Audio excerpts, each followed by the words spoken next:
वाल्मीकि रामायण के मुताबिक वनवास के दौरान भगवान राम, लक्ष्मण और माता सीता पितृपक्ष में श्राद्ध करने के लिए बिहार के गया धाम पहुंचे। वहां ब्राह्मण ने भगवान श्री राम और लक्ष्मण को श्राद्ध कर्म के लिए आवश्यक सामग्री जुटाने के लिए कहा। इस पर भगवान राम व लक्ष्मण नगर की ओर सामान लाने के लिए निकल पड़े। ब्राह्मण देव ने माता सीता से आग्रह किया कि पिंडदान का समय निकलता जा रहा है। यह सुनकर माता सीता की व्यग्रता भी बढ़ती जा रही थी, क्योंकि श्री राम और लक्ष्मण अभी नहीं लौटे थे। इसी दौरान दशरथ जी की आत्मा ने उन्हें आभास कराया कि पिंडदान का वक्त बीता जा रहा है। यह जानकर माता सीता असमंजस में पड़ गईं। तब माता सीता ने समय के महत्व को समझते हुए यह निर्णय लिया कि वह स्वयं अपने ससुर राजा दशरथ का पिंडदान करेंगी। उन्होंने फल्गु नदी के साथ साथ वटवृक्ष, कौआ, तुलसी, ब्राह्मण व गाय को साक्षी मानकर स्वर्गीय राजा दशरथ का पिंडदान विधि विधान के साथ किया। इस क्रिया के उपरांत जैसे ही उन्होंने हाथ जोड़कर प्रार्थना की तो राजा दशरथ ने माता सीता का पिंडदान स्वीकार कर लिया। माता सीता इस बात से प्रफुल्लित हुईं कि उनकी पूजा दशरथ जी ने स्वीकार कर ली है। इसके बाद उनके मन में संशय भी हुआ कि प्रभु राम इस बात को नहीं मानेंगे, क्योंकि पिंडदान पुत्र के बिना नहीं हो सकता है। थोड़ी देर बाद भगवान राम और लक्ष्मण सामग्री लेकर आए और पिंडदान के विषय में पूछा। तब माता सीता ने कहा कि समय निकल जाने के कारण उन्होंने स्वयं पिंडदान कर दिया।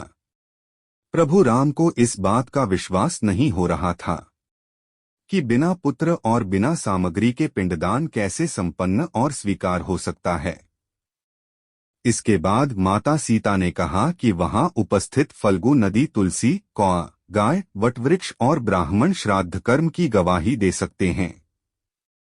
भगवान राम ने जब इन सब से पिंडदान किए जाने की बात सच है या नहीं पूछा, तब फल्गु नदी, गाय, कौआ, तुलसी और ब्राह्मण पांचों ने प्रभु राम का क्रोध देखकर झूठ बोल दिया कि माता सीता ने कोई पिंडदान नहीं किया है। वटवृक्ष ने सत्य कहा कि माता सीता ने सबको साक्षी मानकर विधि पूर्वक राजा दशरथ का पिंडदान किया है। पांचों साक्षी के झूठ बोलने पर माता सीता ने क्रोधित होकर उन्हें आजीवन श्राप दे दिया। फल्गु नदी को श्राप दिया कि वह सिर्फ नाम की नदी रहेगी, उसमें पानी नहीं रहेगा। इसी कारण फल्गु नदी आज भी गया में सूखी है।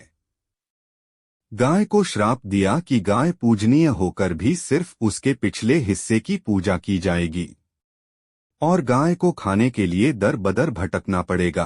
आज भी गाय के सिर्फ पिछले हिस्से की पूजा की जाती है।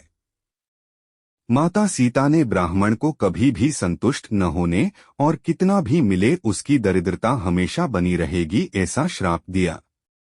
इसी कारण ब्राह्मण कभी दान दक्षिणा के बाद भी संतुष्ट नहीं होते हैं। माता सीता ने तुलसी को श्राप दिया कि वह कभी भी गया की मिट्टी में नहीं उगेगी। यह आज तक सत्य है कि गया की मिट्टी में तुलसी नहीं फलती है। और कौआ को हमेशा लड़ झगड़ कर खाने का श्राप दिया था। कौआ आज भी खाना अकेले नहीं खाता है। दीर्घायु का दिया था आशीर्वाद। माता सीता ने जहां इन पांचों को श्राप दिया, वहीं सच बोलने पर वट वृक्ष को आशीर्वाद दिया कि उसे लंबी आयु प्राप्त होगी, वह दूसरों को छाया प्रदान करेगा। पतिव्रता स्त्री उनका स्मरण करके अपने पति के दीर्घायु की कामना करेगी।